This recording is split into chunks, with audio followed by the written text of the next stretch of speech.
मैं गाना प्रस्तुत करना चाहती हूँ। सच बात पूछती हूँ बताओ ना बाबूजी, छुपाओ ना बाबूजी, क्या याद मेरी आती नहीं।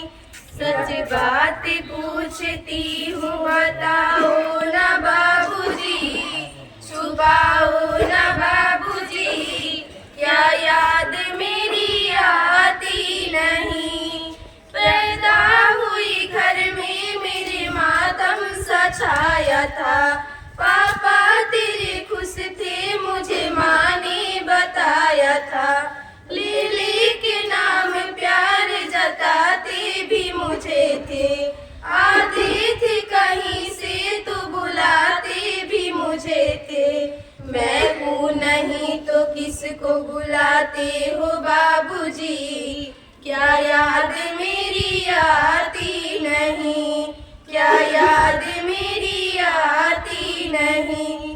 हर जिद मेरी पूरी हुई, हर बात मानते, बेटी थी मगर बेटों से ज्यादा थे जानते। घर में कभी होली कभी दीपावली आई, सैंडल भी आई मेरी फ्रॉक भी आई।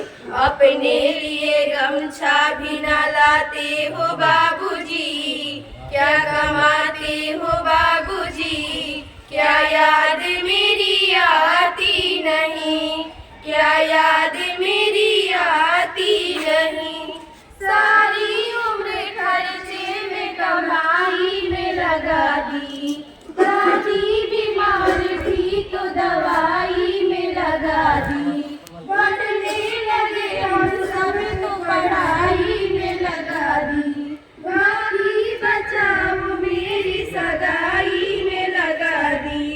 अब किसके लिए इतना कमाते हो बाबूजी, बचाते हो बाबूजी, क्या याद मेरी आती नहीं, क्या याद मेरी आती नहीं। कहते थे मेरा मन एक पल न लगेगा, बिटिया विदा हुई तो ये घर घर न लगेगा। कपड़े कभी गहने कभी सामान सजोगे, तैयारियां भी करते थे छुप छुप के थे रोते। कर कर के याद अब तो ना रोते हो बाबूजी, क्या याद मेरी आती नहीं, क्या याद मेरी आती नहीं। कैसी परंपरा है ये, कैसा विधान है, पापा बताना कौन सा मेरा जहान है। आधा यहाँ आधा वहाँ जीवन है अधूरा, पीहर मेरा बुरा है न ससुराल है पूरा। क्या आपका भी प्यार अधूरा है बाबूजी, क्या याद मेरी आती नहीं, क्या याद मेरी आती नहीं।